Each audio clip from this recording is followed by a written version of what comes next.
నమస్కారం TCN news కి స్వాగతం. ముందుగా ముఖ్యాంశాలు. పాలకొల్లులో 1,80,00,000 రూపాయలతో చేపట్టిన అభివృద్ధి పనులకు శంకుస్థాపన చేసిన రాష్ట్ర మంత్రి రామానాయుడు. మూఢనమ్మకాలను విడనాడాలని వేమన చెప్పిన సత్యాలను అందరూ పాటించాలి. భీమవరంలో సూచించిన పశ్చిమ గోదావరి జిల్లా కలెక్టర్ నాగరాణి. దీర్ఘకాలిక సమస్యలను పరిష్కరిస్తున్న గ్రామ దర్శినిలు వరిగేడులో చెప్పిన ఎమ్మెల్యే ఆర్మిల్లి. ఢిల్లీలో జరిగిన రాష్ట్ర చట్టసభల ప్రతినిధుల సదస్సులో పాల్గొన్న ఉమ్మడి పశ్చిమ గోదావరి జిల్లా శాసన మండలి సభ్యులు రవీంద్రనాథ్. ఆర్థిక విషయాలపై బోధించిన విశ్వవిద్యాలయాల ప్రొఫెసర్లు. వేమన పద్యాలు నైతిక విలువలకు ప్రతిరూపాలు తణుకు జయంతి సభలో పేర్కొన్న విద్యావంతులు. ఆరోగ్యశ్రీ పథకంలో అవకాశం లేని ఆరోగ్య బాధితులకు అండగా ఉంటున్న ముఖ్యమంత్రి సహాయ నిధి స్పష్టం చేసిన తాడేపల్లిగూడెం ఎమ్మెల్యే బొలిశెట్టి. వెంకటరామన్నగూడెం వైఎస్ఆర్ వ్యవసాయ విశ్వవిద్యాలయంలో శాస్త్రీయ పద్ధతితో తేనెటీగల పెంపకంపై శిక్షణ ఇవ్వనున్న నిపుణులు వెల్లడించిన నిర్వాహకులు. ఆరోగ్య ఆంధ్రప్రదేశ్ కోసం పాటుపడుతున్న కూటమి ప్రభుత్వం నిడదవోలులో ప్రకటించిన రాష్ట్ర మంత్రి దుర్గేష్. వివాదాలను 4 ప్రత్యామ్నాయ పద్ధతుల ద్వారా పరిష్కరించుకోవచ్చు రాజమండ్రిలో వెల్లడించిన తూర్పుగోదావరి జిల్లా ప్రధాన న్యాయమూర్తి సునీత. పశుపోషణ ద్వారా ఆదాయాన్ని పెంచుకోవచ్చు అన్నదాతలకు హితవు పలికిన కొవ్వూరు ఎమ్మెల్యే ముప్పిడి. అంతర్వేది లక్ష్మీ నరసింహస్వామి దివ్య కళ్యాణ మహోత్సవాలను వైభవంగా నిర్వహించాలి సంబంధిత అధికారులను ఆదేశించిన అంబేద్కర్ కోనసీమ జిల్లా కలెక్టర్ మహేష్ కుమార్. పోలవరం ప్రాజెక్టు నిర్మాణ పనులను పరిశీలించిన విదేశీ నిపుణుల బృందం. జరుగుతున్న ప్రగతిని విశ్లేషించిన ఏపీ జలవనరుల శాఖ అధికారులు. ప్రత్యేక ప్రాధాన్యతతో ప్రజా సమస్యల పరిష్కారానికి కృషి చేయాలి వివిధ శాఖల అధికారులను ఆదేశించిన ఏలూరు జిల్లా కలెక్టర్ వెట్రిసెల్వి. పార్టీలతో సంబంధం లేకుండా రాజకీయాలకు అతీతంగా నియోజకవర్గాన్ని అభివృద్ధిని చేస్తున్నట్లు రాష్ట్ర జలవనరుల అభివృద్ధి శాఖ మంత్రి డాక్టర్ నిమ్మల రామానాయుడు తెలిపారు. నియోజకవర్గ కేంద్రమైన పాలకొల్లులో 1,80,00,000 రూపాయలతో చేపట్టే అభివృద్ధి పనులకు సోమవారం ఆయన శంకుస్థాపన చేసి మాట్లాడారు. ఏ గ్రామానికి వెళ్లి చూసినా తెలుగుదేశం పార్టీ చేసిన అభివృద్ధి కళ్లకు కట్టినట్లు కనిపిస్తుందన్నారు. ఈ కార్యక్రమంలో మాజీ ఎమ్మెల్సీ అంగర రామ్మోహన్ రావు, కూటమి పార్టీల నాయకులు పాల్గొన్నారు. పూర్తి సంక్షేమం ప్రధాన ఎజెండాగా ముందుకెళ్తూ అందులో భాగంగా ఈరోజు పాలకొల్లు నియోజకవర్గంలో కూడా అభివృద్ధిలోను సంక్షేమంలోనూ ముందు వరుసలో నిలపాలనేటువంటి ఆలోచన. అందులో భాగంగా ఈరోజు మన పాలకొల్లు క్రిస్టియన్ బరెల్ గ్రౌండ్కి సంబంధించి 1,50,00,000 రూపాయలు, అదేవిధంగా 27వ వార్డుకి సంబంధించి క్రిస్టియన్ బరెల్ గ్రౌండ్కి 30,00,000 రూపాయలు. అంటే ఈరోజు 1,80,00,000 రూపాయలతోటి ఇవాళ క్రిస్టియన్ బరెల్ గ్రౌండ్స్ ఇంప్రూవ్మెంట్స్కి బ్యూటిఫికేషన్ నిమిత్తం ఈరోజు నిధులు మంజూరు చేసి దైవజనులు కూడా ఒక సుందర వనాలుగా తీర్చిదిద్దాలి అనేటువంటి ఆలోచనతోటే మరి ఈవేళ ఆ క్రిస్టియన్ బరెల్ గ్రౌండ్కి సంబంధించినటువంటి పనులను కూడా దగ్గరుండి పర్యవేక్షించి ఇప్పుడే అధికారులకి ఏజెన్సీకి కూడా నేను చెప్పడం జరిగింది. రేపు మే నెల లోపుగా ఈ పనులన్నీ కూడా పూర్తి చేయాలి, వీటిని కూడా ఒక సుందరవనంగా తీర్చిదిద్దాలి అనేటువంటి విధంగా చెప్పడం జరిగిందని చెప్పి తెలియజేసుకుంటూ, నాకు కూడా ఒక దళితులన్న క్రైస్తవులన్న అభిమానం. ఎందుకంటే వాళ్ళకి ఏదైనా మనం ఉపకారం చేస్తే గుర్తుపెట్టుకుని 10 కాలాల పాటు మనల్ని ఆశీర్వదిస్తారు. అటువంటి వర్గాలకి సేవ చేయడం అని అంటే వ్యక్తిగతంగా నాకు కూడా ఎంతో తృప్తినిస్తుంది. ఈరోజు కూడా క్రిస్టియన్ బరెల్ గ్రౌండ్లో పనిచేస్తూ ఉంటే ఏదో మన సొంత కుటుంబంకి పనిచేసినటువంటి ఒక ఫీలింగ్. ఎందుకంటే ప్రతి వ్యక్తి కూడా ఆఖరి మజిలీ అనేది ఆ యొక్క బరెల్ గ్రౌండ్ శ్మశాన వాటిక ద్వారానే ముగుస్తుంది. కాబట్టి పుట్టుక ఎంత ముఖ్యమో చనిపోవడం కూడా అంతే పవిత్రంగా మనందరం కూడా భావించి ఆ కార్యక్రమాన్ని కూడా అందంగా చేసుకోవాలి. మనం పుట్టినరోజును ఏ రకంగా అయితే మనము ఆస్వాదిస్తామో అదేవిధంగా చనిపోవడం కూడా భగవంతుడు ఇచ్చింది కాబట్టి దాన్ని కూడా మనం ఒక సుందరంగా ఉండాలి అనేటువంటి ఆలోచనతోటే ఈ యొక్క ప్రయత్నాలన్నీ కూడా చేస్తున్నామని చెప్పి తెలియజేసుకుంటూ, రకంగా పనిచేసేటువంటి ప్రభుత్వం మంచి ప్రభుత్వానికి మీ అందరూ కూడా యోగి వేమన తెలుగు సాహిత్యంలో ప్రసిద్ధి చెందిన తత్వకవి అని జిల్లా కలెక్టర్ చెతలవాడ నాగరాణి తెలిపారు. పశ్చిమ గోదావరి జిల్లా కేంద్రమైన భీమవరం కలెక్టరేట్లో సోమవారం నిర్వహించిన యోగి వేమన జయంతి కార్యక్రమానికి ఆమె ముఖ్య అతిథిగా పాల్గొని మాట్లాడారు. సమాజంలోని మూఢనమ్మకాలను ఖండిస్తూ సమానత్వం, నైతికత, మానవ విలువలను తన పద్యాల ద్వారా ప్రజలకు అందించిన మహనీయుడు అని అన్నారు. ఆయన 17వ శతాబ్దానికి చెందినవాడిగా భావిస్తారని, సామాన్య ప్రజలకు అర్థమయ్యే సరళమైన తెలుగు భాషలో లోతైన తాత్విక భావాలను చెప్పిన గొప్ప కవి యోగి వేమన అని కొనియాడారు. ఈ కార్యక్రమంలో జిల్లా joint collector T Rahul Kumar Reddy, DRO B Sivanarayana Reddy, DRDA PD MSS Venugopal, జిల్లా నైపుణ్యాభివృద్ధి అధికారి పి లోక్మాన్ పాల్గొన్నారు. తణుకు నియోజకవర్గ పరిధిలోని అత్తిలి మండలం వరిగేడు గ్రామంలో సోమవారం నిర్వహించిన గ్రామదర్శిని కార్యక్రమంలో ఎమ్మెల్యే ఆర్మిలి రాధాకృష్ణ పాల్గొని స్థానిక ప్రజలు ఎదుర్కొంటున్న సమస్యలను అడిగి తెలుసుకున్నారు. ఈ సందర్భంగా ఆయన మాట్లాడుతూ, కూటమి ప్రభుత్వం ప్రారంభించిన గ్రామదర్శిని కార్యక్రమం ద్వారా త్వరితగతిన ప్రజా సమస్యల పరిష్కారానికి అవకాశం ఏర్పడిందన్నారు. అలాగే గ్రామానికి చెందిన అయ్యప్పనగర్ కాలనీలో దీర్ఘకాలికంగా ఉన్న సమస్యల పరిష్కారానికి ఏర్పాట్లు సిద్ధం చేస్తున్నట్లు ఆయన తెలిపారు. ఇదిలా ఉండగా గత ప్రభుత్వంలో సంక్రాంతి వేడుకల్లో కోడి పందాలకు అనుమతి ఇచ్చి ప్రోత్సహించిన నేతలు ప్రస్తుత ప్రభుత్వాన్ని విమర్శించడం దెయ్యాలు వేదాలను వల్లించిన చందంగా ఉన్నట్లు ఎమ్మెల్యే పేర్కొన్నారు. ఈ కార్యక్రమంలో గ్రామ నాయకులు, కూటమి ప్రతినిధులు పాల్గొన్నారు.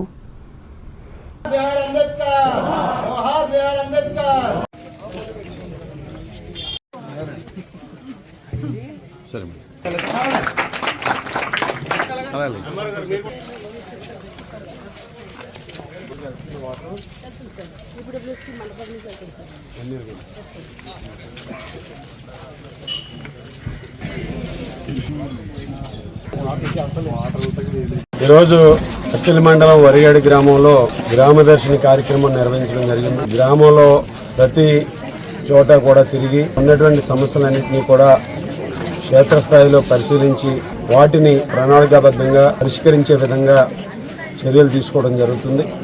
ముఖ్యంగా ఇక్కడ అయ్యప్ప కాలనీ ఏదైతే ఉందో దానికి సంబంధించి దీర్ఘకాలికంగా ఉన్నటువంటి సమస్యలు, ఇక్కడ స్థలానికి సంబంధించి పట్టాలు ఇచ్చినటువంటి సమస్య ఉంది. అలాగే ఇక్కడ డ్రైన్స్ కూడా, అలాగే రోడ్లు కానీ ఇటువంటి సమస్యలన్నీ కూడా ఈరోజు పరిష్కరించే విధంగా కూడా చర్యలు తీసుకునే విధంగా కూడా ముందుకెళ్తాం. అలాగే గ్రామంలో ఉన్నటువంటి సంక్షేమ కార్యక్రమాలు ఏ విధంగా అందుతున్నాయి, ఇంకా ఎవరైనా అర్హులు ఉండి అటువంటి వారందరికీ కూడా సంక్షేమ కార్యక్రమాలు అందించే విధంగా చర్యలు తీసుకోవడం జరుగుతుంది. ఇక్కడ పెన్షన్స్కి సంబంధించి దాదాపు 50 మందికి ఇంకా పెన్షన్లు ఆన్లైన్ అయ్యి శాంక్షన్ రావాల్సినటువంటి అవసరం ఉంది. అవన్నీ కూడా ఈరోజు చర్యలు తీసుకుంటాం. అలాగే కొన్ని ఇక్కడ స్థానికంగా ఉన్నటువంటి ఎవరైతే గ్రామస్తులు ఉన్నారో వారి భూములకి సంబంధించి సమస్యలు ఏదైతే 22A ఉండి వారు ఆ భూములు నమ్ముకోలేనటువంటి పరిస్థితి ఉందో ఆ సమస్యను కూడా నా దృష్టికి తీసుకురావడం జరిగింది. వాటిని ఈరోజు కలెక్టర్ గారి దృష్టికి తీసుకెళ్లి ఆ సమస్యను పరిష్కరించే విధంగా కూడా చర్యలు తీసుకుంటాం. అలాగే ఇక్కడ ఎస్సీ కాలనీకి సంబంధించి ఒక బ్రిడ్జిని నిర్మించడంతో పాటుగా రైతులకు ఏదైతే దాల్వాలో నీటి ఇబ్బంది లేకుండా, సాగునీటి ఇబ్బంది లేకుండా గతంలో లిఫ్ట్ ఇరిగేషన్ ఏర్పాటు చేసాము. ఆ లిఫ్ట్ ఇరిగేషన్కి సంబంధించి మెయింటెనెన్స్ వర్క్స్ కూడా ఈరోజు పనులు చేయించే విధంగా కూడా చర్యలు తీసుకుంటున్నాం. తెలుగు రాష్ట్రాల ప్రజలు ఎంతో పవిత్రంగా భావించే సంక్రాంతి సంబరాలు ఆంధ్రప్రదేశ్లో హద్దులు దాటాయని మాజీ మంత్రి కారుమూరి వెంకట నాగేశ్వరరావు ఆరోపించారు. తణుకులో తన కార్యాలయంలో సోమవారం ఏర్పాటు చేసిన విలేకరుల సమావేశంలో ఆయన పాల్గొని మాట్లాడారు. పండుగ రోజు చట్టవిరుద్ధ కార్యక్రమాలను నిర్వహించడం సరైనది కాదని ఆయన పేర్కొన్నారు. అలాగే తణుకు మండలం తేతలి గ్రామ పరిధిలో నెలకొల్పిన కర్మాగారంలో గోవధ యథేచ్ఛగా సాగుతున్నట్లు ఆయన తెలిపారు. ఈ కార్యక్రమంలో వైసీపీ నాయకులు వెలగల సాయిబాబారెడ్డి, మారిశెట్టి శేషగిరి, వడ్లూరి సీతారాం, ఇందుగపల్లి బలరామకృష్ణ, జల్లూరు జగదీష్లు పాల్గొన్నారు. రాష్ట్రాల బడ్జెట్, ఆర్థిక అంశాలపై చట్టసభల ప్రతినిధులకు న్యూఢిల్లీలో సోమవారం ఏర్పాటు చేసిన జాతీయ అవగాహన సదస్సులో తణుకుకు చెందిన శాసనమండలి సభ్యులు వంకా రవీంద్రనాథ్ పాల్గొన్నారు. ఇండియా ఇంటర్నేషనల్ సెంటర్లో జరుగుతున్న ఈ సదస్సుకు వివిధ రాష్ట్రాలకు చెందిన ఆయా శాసనసభ సభ్యులు, శాసనమండలి సభ్యులు పాల్గొన్నారు. ఈ సందర్భంగా రవీంద్రనాథ్ మీడియాతో మాట్లాడుతూ, నిష్ణాతులైన ఆర్థిక నిపుణులు పాల్గొని చెప్పిన విషయాలు ఉపయోగకరంగా ఉన్నట్లు తెలిపారు.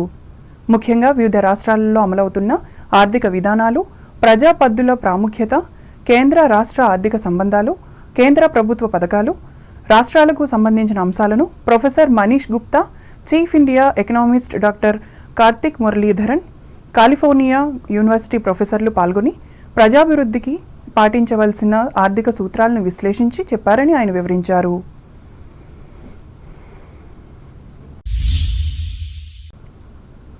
తెలుగు ప్రజలు గర్వించదగ్గ సంఘ సంస్కర్త ప్రజాకవి వేమన జయంతిని తణుకులో ఆదివారం నిర్వహించారు. ఈ సందర్భంగా టీసీఎన్ ప్రత్యేక కథనం అందిస్తోంది. విశ్వదాభిరామ వినరవేమ అనే మాట వినని తెలుగువారు ఉండరు. వానకు తడవని వారు ఒక్క వేమన పద్యం కూడా రాని తెలుగువారు ఉండరని లోకోక్తి. 1652-1730 మధ్యకాలంలో వేమన జీవించినట్లు చెప్తారు. లోకంలో నీతి లేకుంటే రీతి లేదు, రీతి లేకుంటే ఖ్యాతి లేదు, ఖ్యాతి లేకుంటే జాతి ఉండదు. సామాజిక జీవనంలోని అంతఃసూత్రం ఇది. నీతి అనగానే గుర్తుకు వచ్చేవాడు వేమన. అందుకే వేమన చెప్పిందే వేదం అన్న నానుడి వచ్చింది. మానవతావాదిగా వేమన రాసిన శతకాలు నిత్య సత్యాలుగా నిండైన భావాలతో జనుల హృదయాలలో చెరగని ముద్ర వేశాయి. ముఖ్యంగా పామరులకు కూడా అర్థమయ్యే భాషలో పద్యాలు చెప్పి ప్రజల్ని మెప్పించాడు. ఆట వెలదితో అద్భుతమైన కవిత్వం, అనంతమైన విలువల గల సలహాలు, సూచనలు, తెలుగు సంగతులు ఇమిడ్చాడు. అప్పటికే పునాదులు పడ్డ మూఢనమ్మకాలకు, కుల మత భేదాలకు వ్యతిరేకంగా కలం విప్పి సంస్కరణ కవిగా గుర్తింపు పొందాడు. లోకనీతులు, సామాజిక చైతన్యం వేమన పద్యాల లక్షణం. ఎంతో లోతైన భావాన్ని కూడా సరళమైన భాషలో చక్కటి ఉదాహరణలతో హృదయానికి హత్తుకునేలా చెప్పి జనం మెచ్చిన కవిగా నిలిచాడు. అల్పుడెప్పుడు పలుకు ఆడంబరముగాను, సజ్జనుండు పలుకు చల్లగాను, కంచు మోగినట్లు కనకంబు మ్రోగున విశ్వదాభిరామ వినురవేమ అంటూ మంచి భావాలు, చెడ్డ దృక్పథం గల వారిని పోల్చుతూ రాసిన పద్యం నేటికీ విలువైనదిగా ఉందనడంలో అతిశయోక్తి కాదు. ఈ గొప్ప రచనలను కలకత్తాలో జన్మించిన బహుభాషా కోవిదుడు, బ్రిటిష్ ప్రభుత్వ ఉద్యోగి సిపి బ్రౌన్ ద్వారా 1839లో తొలిసారిగా వేమన పద్యాలు పుస్తక రూపంలో వెలుగులోకి వచ్చాయి. ఈ నేపథ్యంలో పట్టణంలోని శశి జూనియర్ కళాశాల పాఠశాలల ఆధ్వర్యంలో హౌసింగ్ బోర్డ్ కాలనీలోని వైఎస్ఆర్ పార్కులో ఉన్న వేమన విగ్రహానికి ఈ విద్యా సంస్థల నిర్వహణ అధికారి నిమ్మగడ్డ రాజేంద్ర ప్రసాద్ పూలమాలలు వేసి నివాళులర్పించారు. ఈ సందర్భంగా ఆయన మాట్లాడుతూ వేమన శతకాలను ఆచరించడం ద్వారానే సమాజంలో నైతిక విలువలు పెంపొందగలవన్నారు. అలాగే విద్యార్థులు వేమన శతకాలను ఆలపించి అభినందనలు అందుకున్నారు.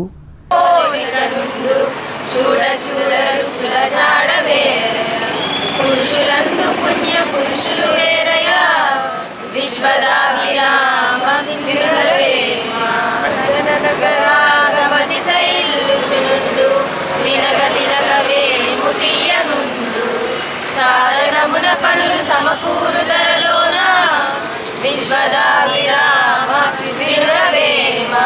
ఈరోజు ఒక గొప్ప వ్యక్తి తెలుగు నేల మీద పుట్టినటువంటి రోజు. వేమన కడప జిల్లాలో పుట్టినటువంటి మహోన్నత వ్యక్తి.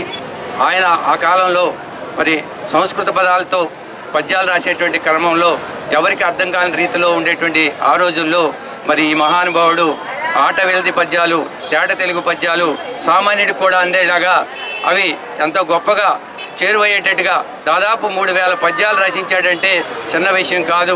పామరుడికి కూడా అర్థమయ్యే రీతిలో చేరువ చేసినటువంటి మహోన్నత వ్యక్తి ఆయన. మరి చిరస్మరణీయుడు, మన అందరికీ ఆదర్శప్రాయుడు. అటువంటి వ్యక్తి మన అందరి వాడు, సమాజాన్ని మేలుకొల్పిన వాడు, గొప్ప వ్యక్తిగా పేరు పొందినవాడు.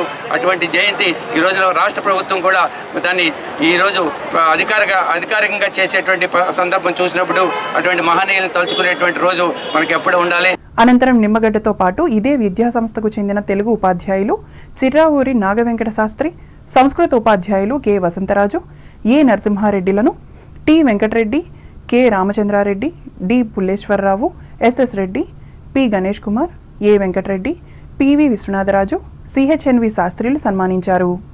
అలాగే సాహితీ సామ్రాజ్యం ఆధ్వర్యంలో యోగి వేమన జయంతిని పట్టణంలోని పంచాయతీరాజ్ కార్యాలయంలో ప్రత్యేకంగా నిర్వహించారు. ఈ సందర్భంగా ఈ శాఖ అసిస్టెంట్ ఇంజనీర్ గద్దె శ్రీనివాసరావు మాట్లాడుతూ తత్వవేత్తగా వేమన అందించిన సూత్రాలు అన్ని కాలాలకు ఉపయోగపడగలవన్నారు. అనంతరం ఈయనను సామ్రాజ్యం అధ్యక్షులు తాడినాడ భాస్కర్రావు సన్మానించి అభినందించారు. ఈ కార్యక్రమంలో పంచాయతీరాజ్ సిబ్బంది, సామ్రాజ్యం సభ్యులు పాల్గొన్నారు. ఇంకా ఇరగవరం మండలం తూర్పు విప్పరు గ్రామ పంచాయతీలో వేమన జయంతిని నిర్వహించి అంజలి ఘటించారు. ఈ సందర్భంగా సర్పంచ్ తమ్మిశెట్టి సత్యనారాయణ మాట్లాడుతూ వేమన చెప్పిన నీతి మాటలను అందరూ ఆచరిస్తే గొప్ప సమాజం ఏర్పడగలదన్నారు. ఈ కార్యక్రమంలో మాజీ సర్పంచ్ ఆకేటి నరసింహారావు, తెలుగుదేశం పార్టీ గ్రామ అధ్యక్షులు జడ్డు నరసింహమూర్తి, జనసేన పార్టీ మండల శాఖ అధ్యక్షులు ఆకేటి కాశీ, గ్రామ కమిటీ అధ్యక్షులు కటికిరెడ్డి శ్రీనివాసులు పాల్గొన్నారు.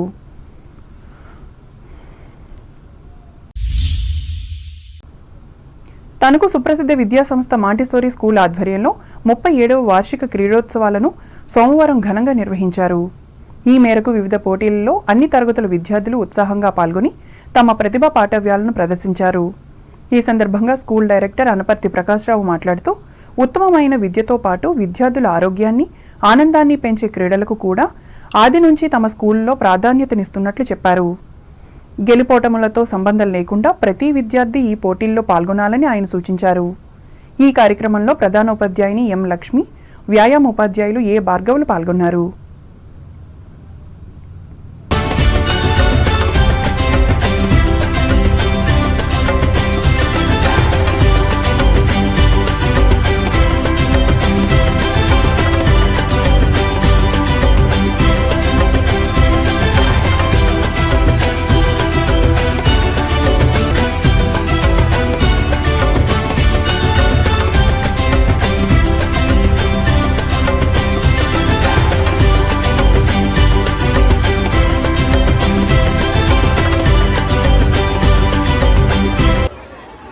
and 37th Sports and Games Meet open.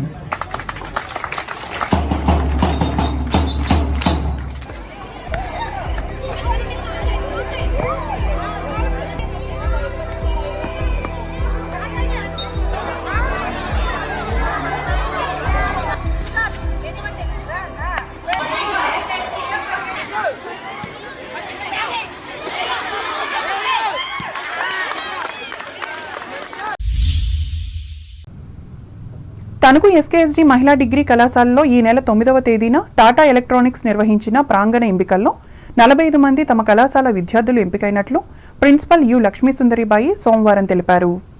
వీరికి ఈ నెల 20వ తేదీ నుంచి 11 రోజుల శిక్షణ ఇచ్చి తమిళనాడుకు చెందిన అవసరంలో క్వాలిటీ కంట్రోలర్స్గా ఉద్యోగ బాధ్యతలను కేటాయిస్తారని ఆమె చెప్పారు. అర్హత పొందిన ఒక్కొక్కరికి నెలకు 16,600 రూపాయల చొప్పున సంవత్సరానికి 2 లక్షల రూపాయలు ఇవ్వనున్నట్లు ప్రిన్సిపల్ వివరించారు. ఈ సందర్భంగా వీరిని కళాశాల సెక్రటరీ అండ్ కరెస్పాండెంట్ చిట్టూరి సత్యభూషారాణి, అధ్యాపకులు అభినందించారు. ఔత్సాహిక గాయని గాయకులను ప్రోత్సహించే లక్ష్యంతో తణుకు సీతారామాంజనేయ స్వామి దేవాలయంలో ఈ నెల 25వ తేదీ ఉదయం 10 గంటల నుంచి తణుకు విజయ ఆర్కెస్ట్రా అధినేత మల్లె ప్రసాదరావు స్మారక సినీ పాటల పోటీలను రాష్ట్ర స్థాయిలో ఏర్పాట్లు చేస్తున్నట్లు గాయకులు ఆకుమర్తి రాజు, అక్కిరాజు శ్రీనివాసరాజులు సోమవారం ఒక ప్రకటనలో తెలిపారు. అనంతరం ఆత్మీయ గాయని గాయకులచే సినీ సంగీత విభావరి జరుగునని వారు చెప్పారు. ఆసక్తిగల గాయకులు పెద్ద సంఖ్యలో పాల్గొని జయప్రదం చేయాలని వారు విజ్ఞప్తి చేశారు.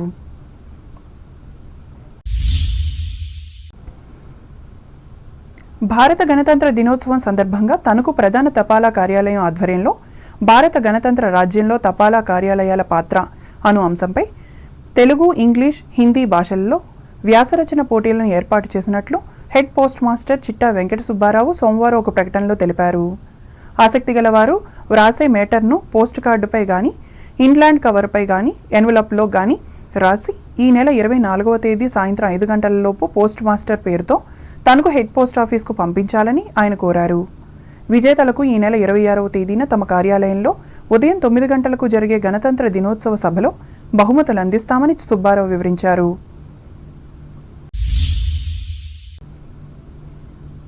ఇప్పుడు వాణిజ్య ప్రకటనలు.